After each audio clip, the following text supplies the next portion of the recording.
नमस्कार साथियों, मैं आनंद राय। आज बात करेंगे अडानी एंटरप्राइजेस और गौतम अडानी के बारे में। पहले तो मैं आप सबके समक्ष एक बात जरूर रखूंगा कि मैं कोई अर्थशास्त्री नहीं हूं।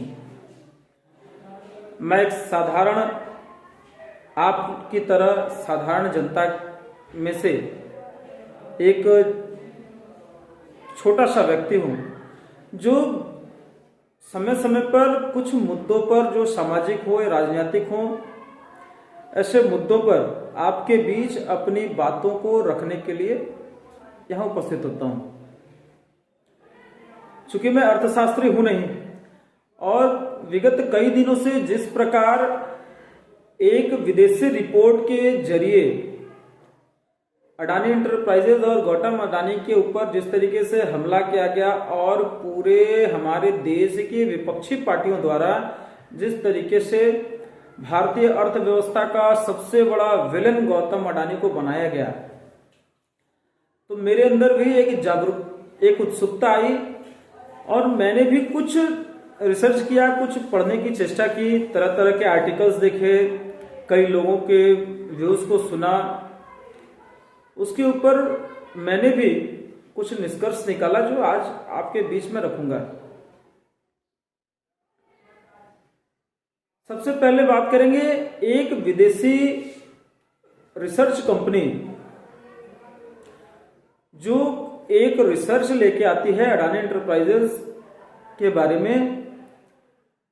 हिडेनबर्ग नाम की एक कंपनी जो रिसर्च करती है और वो अपने रिसर्च के माध्यम से यह दिखाती है कि किस तरीके से बाजार में अडानी ग्रुप्स की कंपनियों द्वारा शेयर में हेरफेर की जा रही है और गलत तरीके से, अनैतिक तरीके से धन उपार्जन किया जा रहा है। और उसके बाद से ही लगातार शेयर बाजार में एक हाहाकार मचा हुआ है और अडानी एंटरप्राइजेस के या अडानी ग्रुप्स की जितनी कंपनियां हैं लगभग सभी बहुत तेजी से नीचे गिर रही हैं। कुछ दिन पहले तक जो अडानी ग्रुप विश्व के दूसरे सबसे अमीर व्यक्ति के लिस्ट में शुमार थे, आज वह टॉप 20 के लिस्ट से भी बाहर हो चुके हैं। ये तो मोटी मोटी बातें रही जो आपने अब तक न्यूज चैनलों के माध्यम से या संवाद कागजों के माध्यम से आपने अब तक जाना और समझा है। इसी पर कुछ बातों का चर्चा होगा। आखिर ऐसा क्यों हुआ कि हिडेनबर्ग नाम की एक कंपनी हमारे एक भारतीय कंपनी के बारे में कुछ रिपोर्ट छापती है और पूरे देश की विपक्ष एकजुट होकर उस कंपनी के खिलाफ मोर्चा खोल देती हैं। और मोर्चा इस तरीके का खोलती हैं कि बजट सत्र के बाद, बजट सत्र जो चल रहा है और बजट जो पेश किया गया उसके बाद जो चर्चा संसद में के दोनों सदनों में बजट और राष्ट्रपति के अभिभाषण पे होनी चाहिए थी, आज संसद का दोनों सदन ही स्थगित चल रहा है, सिर्फ विपक्ष के शोरगुल और हंगामे के चलते। उनके अनैतिक व्यवहार के चलते संसद की कार्यवाही स्थगित करनी पड़ रही है। ऐसा क्यों हो रहा है, इन सारी चीजों को आप इस वीडियो के माध्यम से समझने की चेष्टा करेंगे। सबसे पहली बात कि आज विश्व में सबसे तेजी से उभरता हुआ अर्थव्यवस्था भारत है। भारतीय अर्थव्यवस्था पूरे विश्व में बहुत तेजी से आगे बढ़ रही है।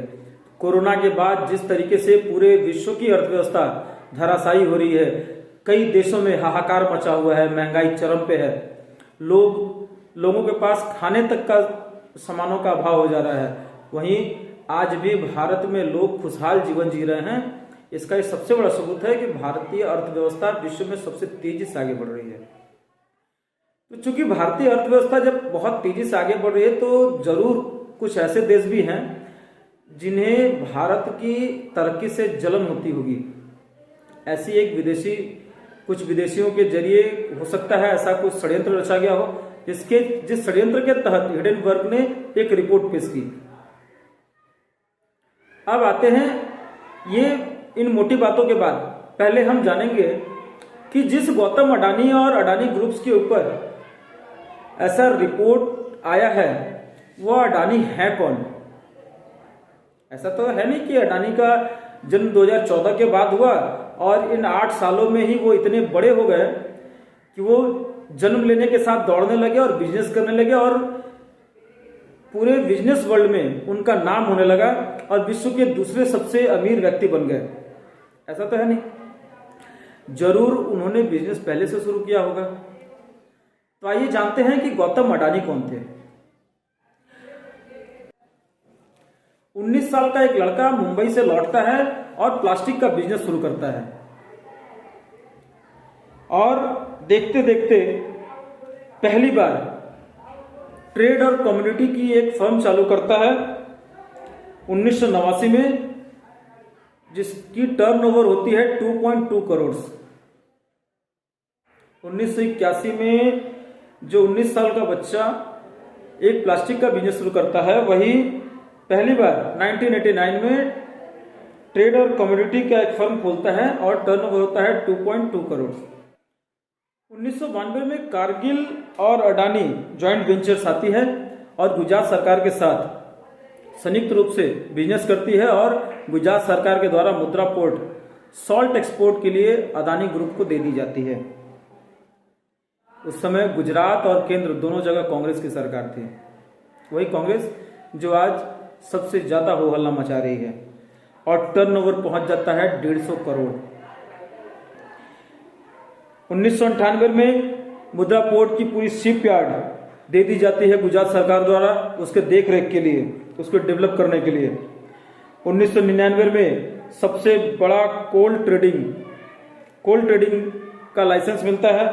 2000 में लार्जेस्ट ट्रेडिंग फर्म हो जाता है और टर्नओवर पहुंच जाता है 3500 करोड़। 2006 में लार्जेस्ट कोल इंपोर्टर्स अडानी बन जाते हैं और टर्नओवर पहुंच जाता है 16000 करोड़। 2009 में देश के सबसे बड़े पावर जनरेटर बन जाते हैं अडानी। ये अडानी का सफर है।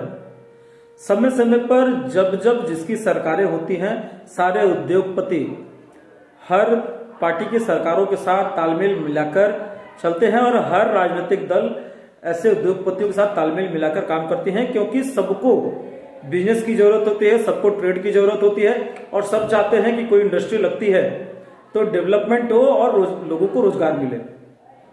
तो जब तक कांग्रेस की सरकार और कांग्रेस के सहयोगियों के साथ अडानी का काम चल रहा था, तब तक अडानी सही थे।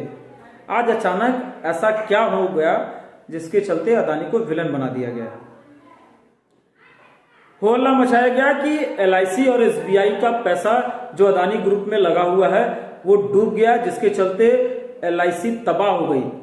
और हम सभी जानते हैं कि LIC एक ऐसी कंपनी है जिसमें साधारण वर्ग के लोगों का भी पैसा लगा रहता है, क्योंकि हम सभी अपना लाइफ इंश्योरेंस कराते हैं। हम लाइफ इंश्योरेंस कराते हैं तो ऐसा तो है नहीं कि LIC जो हमारे इंश्योरेंस का पैसा हमें जो रिफंड करती है, जो हम मैच्योरिटी के बाद जो पैसा दिया जाता है वो अपने घर से देती है। LIC भी अपना इन्वेस्टमेंट मार्केट में दूसरी कंपनियों के ऊपर करती है, जिससे जो रिटर्न मिलता है वो रिटर्न लोगों तक पहुंचा दिया जाता है। LIC के डायरेक्टर ने ही स्वयं आकर मीडिया के सामने एक अपना स्टेटमेंट दिया और उस रिपोर्ट के अनुसार LIC ने अब तक अडानी ग्रुप्स में लगभग 30,000 करोड़ का निवेश किया था और अडानी के शेयर लगातार 30% तक गिरने के बाद भी आज LIC का जो शेयर जो 30,000 करोड़ का था, आज वो लगभग 60,000 करोड़ के आसपास वो है। मतलब लगभग पूरे 30,000 करोड़ के आसपास का मुनाफा। परंतु एक प्रोपेगेंडा ऐसा फैला दिया जा रहा है, एक माहौल ऐसा बना दिया जा रहा है कि LIC डूब गई और गरीब लोगों की गाढ़ी कमाई LIC के चलते, LIC के डूबने के चलते अडानी ने लूट ली। जो कंपनी 30,000 करोड़ अडानी ग्रुप्स में लगाती है और वो मुनाफे में है, वो डूब कैसे सकती है? ये चीज आपको समझनी होगी। और ऐसा नहीं है कि 30,000 करोड़ LIC का बहुत बड़ा अमाउंट है। LIC की जो पूरी पूंजी है जो पूरा एसेट है उसका 1% से भी कम 30,000 करोड़ होता है, जिसको LIC ने अडानी ग्रुप्स में लगाया। मतलब और भी बड़े बड़े अमाउंट्स उसने दूसरी जगह लगाए होंगे। इतना हो हल्ला होने के बाद RBI ने भी जिन बैंकों ने अडानी ग्रुप्स को लोन दिया उन सभी से रिपोर्ट मांगा है, और उनके रिपोर्ट के बाद RBI भी उस रिपोर्ट से संतुष्ट नजर आया है। साथियों, हम सभी को जानना होगा कि अडानी ने लगभग 40 भारतीय बैंकों से 40% लोन जो है वो भारतीय बैंकों से लिया है, जिसमें 30% लोन वो PSU बैंक हैं जो डायरेक्ट सरकार के अधीन चलती हैं। और कोई भी बैंक किसी भी उद्योगपति को हो या साधारण व्यक्ति को हो, बिना किसी उनके एसेट के या उनके जो बॉन्ड्स होते हैं, उनकी जो कंपनी की वैल्यू होती है, उसको बिना चेक किए या उसको बिना गिरवी रखे वो नहीं देती। आज अडानी ग्रुप्स के कई कंपनियां हैं जो हजारों लोगों को रोजगार देने का काम कर रही हैं। परंतु साथियों, मुझे जो लगता है, मैंने जो स्टडी किया, मैंने जो समझा अब तक, क्योंकि मैं कोई अर्थशास्त्री नहीं हूं, पर एक जागरूक इंसान होने के नाते, एक जागरूक भारतीय होने के नाते मुझे जो समझ में आ रही है, ये पूरी की पूरी कवायद सबसे पहले तो भारतीय अर्थव्यवस्था को तोड़ने, जो अर्थव्यवस्था बहुत तेजी से आगे बढ़ रही है, और भारत जो विश्व में आज एक लीडर के रूप में आगे बढ़ रहा है, उस भारत को रोकने के लिए एक षड्यंत्र रचा जा रहा है।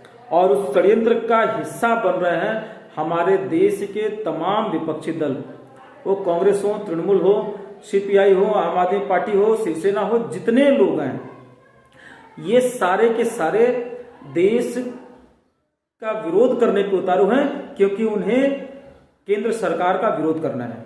उनके पास मुद्दा कुछ नहीं बचा है।